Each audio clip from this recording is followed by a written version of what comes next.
Olá pessoal, estamos começando hoje uma série de programas chamado Papo Saudável. Vamos reunir aqui vários colegas médicos, profissionais de saúde, debater vários temas ao longo desse ano todo de 2017. Mas para o primeiro programa, convidei aqui meus amigos Leandro Serafim, que é presidente da Ordem dos Médicos, cardiologista, Dr. Onassis Rocha, colega meu formado em 97 também, oftalmologista da Clínica dos Olhos, e doutora Clarice Saba, médica otorrinolaringologista também, colega da Ordem dos Médicos. Hoje nosso tema central vai ser políticas públicas em saúde. Para começar, vou começar com o Dr. Leandro Serafim, que foi um grande líder, que é um grande líder da classe médica, conversar com ele como é que foi o movimento do impeachment. César, primeiro é um prazer estar junto com você. Na verdade, o planejamento que a gente fez ao longo dos anos, dos últimos 3 anos, para mudar, engajar a classe médica em política, em políticas que mudam o nosso dia a dia, culminou em 15 de novembro, na verdade o início dessa empreitada, quando a gente passou o ano de 2013 não aguentando mais todos os descalabros publicados e feitos pelo governo de Dilma e do PT. A gente era um verdadeiro escárnio com a população. Eles diziam que estavam fazendo saúde e não estavam fazendo nada. A gente no dia a dia via cada vez mais a miséria do povo. E a classe médica foi responsabilizada por um problema que não era nosso. Então, em 15 de novembro de 2013, a gente se reuniu em Goiânia com o intuito de que a classe médica participasse de um movimento que fosse político. Um movimento que elegesse colegas médicos, tivessem empenhados na mudança do cenário político que a gente teve. Então, a Ordem dos Médicos participou efetivamente de todos os movimentos de rua, com a participação de vocês todos. Então, a gente está vivendo, como eu estava conversando com alguns amigos e colegas médicos, a gente está vivendo um momento histórico, porque a gente está vivendo algo que foi colocado como um projeto. Isso foi feito, a gente está mudando o paradigma, está vindo uma onda de pessoas que se sentem responsáveis pelo mundo em que vivem. Então, essa transição que a gente participou efetivamente é que a gente quer continuar participando. E para mim, é especial estar aqui nesse momento com você, já vereador, porque é isso que nós queremos. Queremos eleger pessoas honestas, pessoas que tenham o intuito de mudar a nossa realidade. Então, é muito prazer, César, que eu estou participando com você e dizer que você é nosso vereador. Isso me dá muita alegria. Então, é isso que a gente está. A gente está aqui para participar, temos nossas vidas, não somos, como a gente dizia, não somos políticos, a gente tem nossa vida, nosso corre-corre do dia a dia, no atendimento, mas a gente quer fazer a mudança da sociedade. A gente acha que é possível e com certeza nós vamos conseguir, em especial aqui em Salvador, com sua vereança. Obrigado, Léo. É importante dizer que o Leandro está falando, nesse caso específico, que foi impeachment, é o engajamento da classe médica, mostrando que é possível sim, quando nós nos organizamos, traçamos estratégia e conseguimos o envolvimento político. Tá? Clarice, em relação a hoje as residências médicas e a formação do colega médico, quais são as dificuldades que você vê, você também é professora da Federal, nesse aspecto aí? Da Santa Casa. Da Santa Casa, desculpe. Em primeiro lugar, dizer que eu estou adorando participar desse primeiro Papo Saudável, uma ideia brilhante, parabéns, e endosso as palavras do nosso colega aqui, Leandro Serafim. Em relação às dificuldades de residência, a dificuldade é a situação pública da saúde, como a gente sabe. Isso que Leandro falou, a gente tem hoje pacientes numa lista de espera muito grande e pouca oferta, a demanda é muito grande para o que se consegue fazer de fato. Tem desproporção. Isso. Então, por exemplo, a gente nota que nossos residentes que estão em diversas faculdades públicas ou não, em diversos hospitais fazendo a residência, mas a gente tem a parte privada, mas a residência, a maioria é baseada na saúde pública. Então a gente tem esse buraco hoje. Por exemplo, lá na residência de otorrinolaringologia do Hospital Santa Isabel, se a gente pede, eu sou preceptora lá em otologia, mas se a gente pede, por exemplo, 10 cirurgias, a gente consegue fazer 2, porque a liberação não está acontecendo a contento. Então existem várias coisas que a gente tem que saber. O ambulatório, o número de pacientes reduziu muito, então os pacientes estão tendo mais e mais dificuldades em chegar e conseguir consultas. Então fica a interrogação, por que isso? Isso é uma situação interessante que a gente se pergunta, né? O SUS, em determinadas situações, nós notamos que há uma restrição de atendimento. Essa restrição você acha que é pensada ou é a falta de estrutura adequada do SUS? Porque quanto menos você atende, menos você gasta. Pois é, eu acho que são as duas coisas, né? Eu acho que, como a gente sabe, o SUS no papel é maravilhoso. O problema é que na parte prática não funciona desse jeito. E eu, às vezes, me dá a impressão mesmo que é para diminuir custo. Então, claro que 2 cirurgias vão custar muito menos do que 10 cirurgias. E aí a fila continua imensa, né?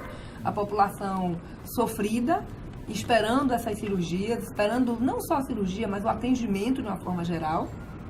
E a gente não pode ajudar, né? Porque a gente tem um limite na nossa atuação, que o resto depende das estruturas que organizam, né? E a gente tem essa dificuldade, sim, do paciente chegar para a gente, até para as consultas, não só para as cirurgias. Nesse gancho daí, eu queria fazer uma pergunta aqui para Onassis Rocha, grande amigo meu, competentíssimo oftalmologista, dono de uma clínica aqui em Salvador, Clínica dos Olhos, né? Que tem vários colegas médicos de excelência, promovendo um grande atendimento também para a população. E você, como dono de clínica popular, você vê a clínica popular como uma saída para esse bom atendimento, porque muitos pacientes estão perdendo convênios, não estão conseguindo ser atendidos pelo SUS, né? Estão buscando as clínicas populares, está vendo uma possibilidade de um bom atendimento com um preço justo, né? O que é que você fala sobre isso? César, inicialmente eu quero agradecer, eu acho que é uma oportunidade de a gente expor as ideias e de que essas ideias cheguem ao poder público. Acho que você também vai ser um porta-voz importante da nossa classe médica e que gostamos também de pensar em saúde pública. E dentro dessa perspectiva da questão da perda de plano de saúde, a gente tem que lembrar, eu gosto muito de estatística, né, porque você lembra, eu estudei também informática e lá a gente tem uma visão também voltada para números. E já de muito tempo, se a gente observar o percentual de pessoas na população brasileira que tem plano de saúde, a gente observa que é uma minoria. Há cerca de 13 ou 14 anos eu fiz uma revisão bem sistemática e naquela época um pouco mais de 10% da população da Bahia tinha plano de saúde. Eu fiz uma revisão mais recente, no último dado do PNAD, programa, depois a gente pode colocar aí o que significa o PNAD, mas essa pesquisa nacional por amostra domiciliar, ela mostra que ainda menos do que 15% da população da Bahia tem plano de saúde. Então eu enxergo que a clínica popular, ela de fato tem um papel muito importante no sentido de atender a população utilizando um conceito chamado de custo-efetividade. A custo-efetividade é o que nós utilizamos no dia a dia para aquelas pessoas que têm poucos recursos e que têm que utilizar muito bem esses recursos.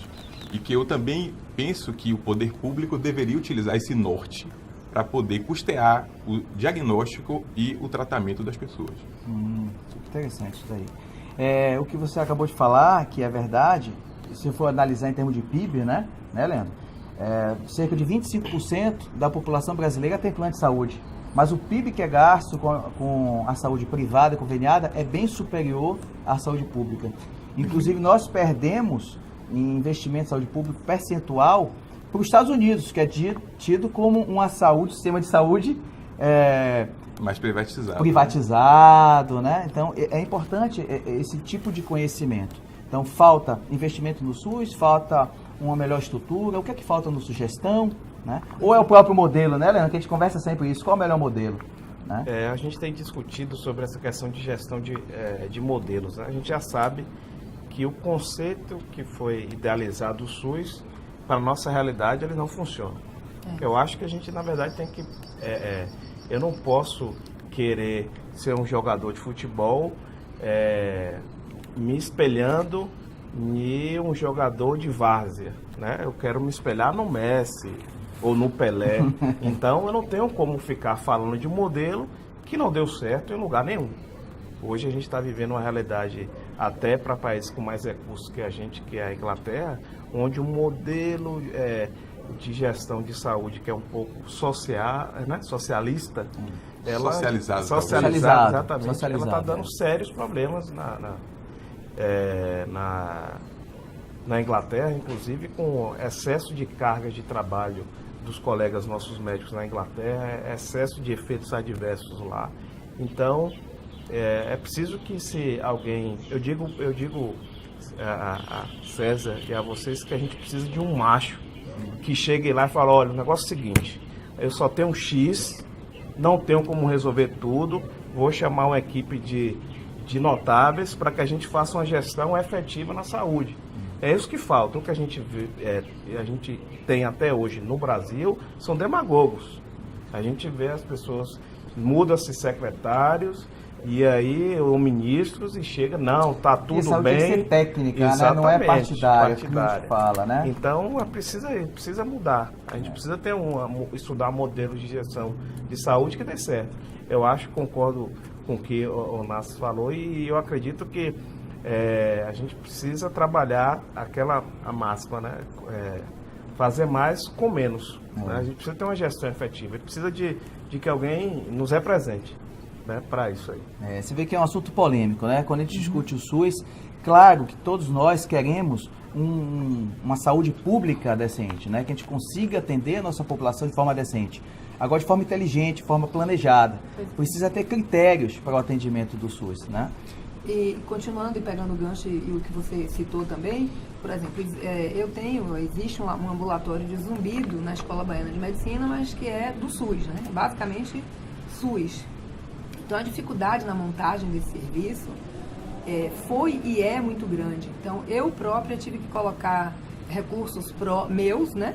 Para que a coisa andasse, porque era interessante para mim que a população tivesse um atendimento em relação a esse sintoma, né? Então, ainda hoje, eu bato nas portas lá, mas ninguém me abre as portas e o que eu consegui fazer tá feito. O que eu não consegui eu própria fazer, eu uso a minha clínica privada e ofereço uma coisa ou outra à população. Eu nem cobro, porque como a minha clínica é outro modelo, então a população vai de graça mesmo. Então, assim, aí até aproveito para fazer um apelo para que a governança olhe de uma forma melhor os recursos aplicados e que ajudem determinados serviços, determinados ambulatórios, né, do SUS. E em relação ao oftalmo, certamente tem, como todos aqui, né, tem situações onde se o governo pensar, né, o Nas me corrija se estiver errado, ou então você cita um exemplo, até de procedimentos ou exames que possam inicialmente ser pensados como mais caros, mas a longo prazo, e quando você vai somar os custos do não atendimento, fica bem maior, né? Se você não utilizar esse recurso mais caro. No oftalmo tem algum exemplo como esse? Exato, a gente tem um exemplo clássico disso, que é o diagnóstico de glaucoma. O glaucoma, ela é uma doença que ela potencialmente cega 1 milhão de brasileiros neste momento, isso é uma estimativa da OMS para o Brasil. Ela tem o potencial de cegar 1 milhão de pessoas. E o diagnóstico, basicamente, ele tem um conceito que já vem de algumas décadas já, César. E nós utilizamos alguns exames, ou conjunto de exames, que eles têm, o principal deles, no caso, o campo visual, eles têm uma coisa que a gente chama de falso positivo. Então, algumas vezes ele pode dar lesões que são compatíveis com glaucoma e, de fato, o paciente não ter a doença. E existe uma técnica, uma tecnologia mais moderna, que é a tecnologia da tomografia de coerência óptica, que tem uma sensibilidade para o diagnóstico da doença muito alto, inclusive identificando a doença em estágios iniciais, coisa que o campo visual não faz, é preciso perder praticamente a metade do nervo para ele ser verdadeiramente positivo. Enquanto a tecnologia do OCT, falando assim de forma mais fácil, ela consegue captar essas lesões mais no início. A gente sempre valoriza o raciocínio clínico, então minha conclusão em relação a esse exemplo é que quando você utiliza o raciocínio clínico bem feito, e para isso o médico ele precisa de ter tempo para que possa atender o paciente de uma forma adequada, ter tempo, no caso da oftalmologia, de dilatar o paciente nas condições melhores e examinar o chamado disco óptico, o nervo do paciente. E dessa forma, nós vamos fazer um diagnóstico muito bem feito e, quando necessário, nós vamos ter o apoio diagnóstico dessa tecnologia. Então, um único exame, nesse caso em particular, é uma opinião particular minha, isso não está escrito ainda em consensos, mas você pode suprimir até a necessidade de até 90% desses outros exames. E o governo gasta bastante dinheiro com isso daí, e inclusive é necessário que se repita esses exames mais tradicionais de uma forma mais efetiva, mais periódica, melhor dizendo. Enquanto que com o OCT, você utilizando o OCT e raciocínio clínico, você consegue ter uma certeza muito maior e utilizando esse exame de uma maneira mais racional e em menos quantidade também.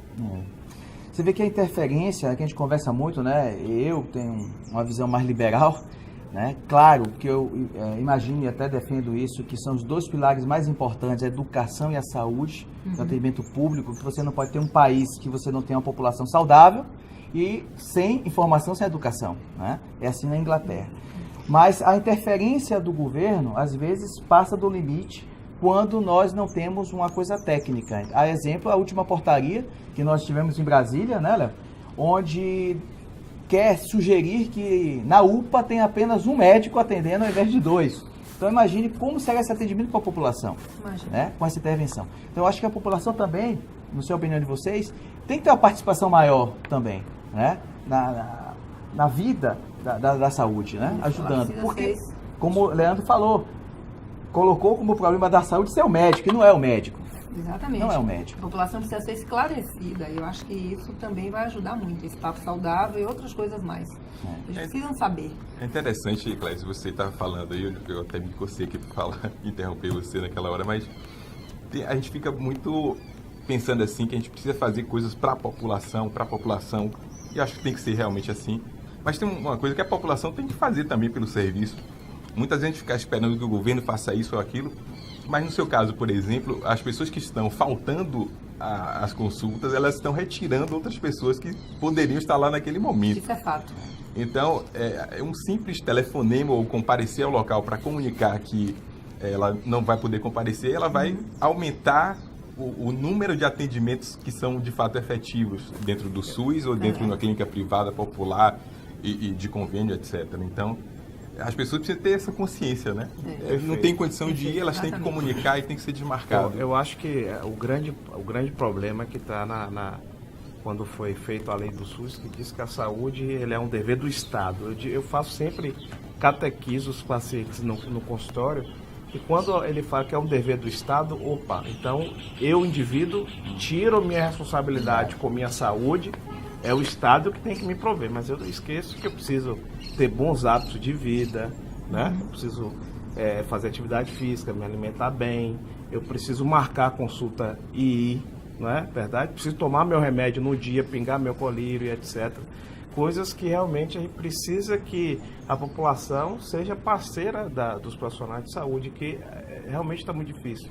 E a gente tem um dado agora recente, foi que o prefeito Dória, em São Paulo, fez um mutirão de exames complexos, onde houve 30% de falta. Imagine. Então, é um número muito expressivo, quando 30% de população falta exame de alta complexidade. Que estavam precisando. Ele fez um acordo com a iniciativa privada, em hospitais de ponta, e mesmo assim, 30% da população faltou, né? De graça, né? Os exames de graça.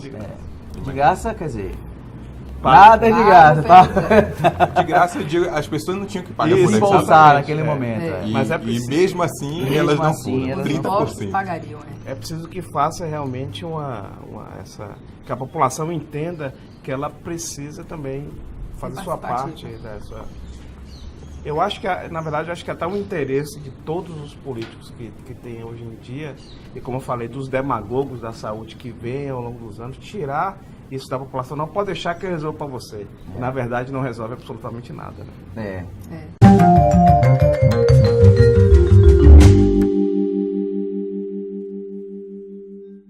Pois é, então é importante a participação de toda a população, não é isso?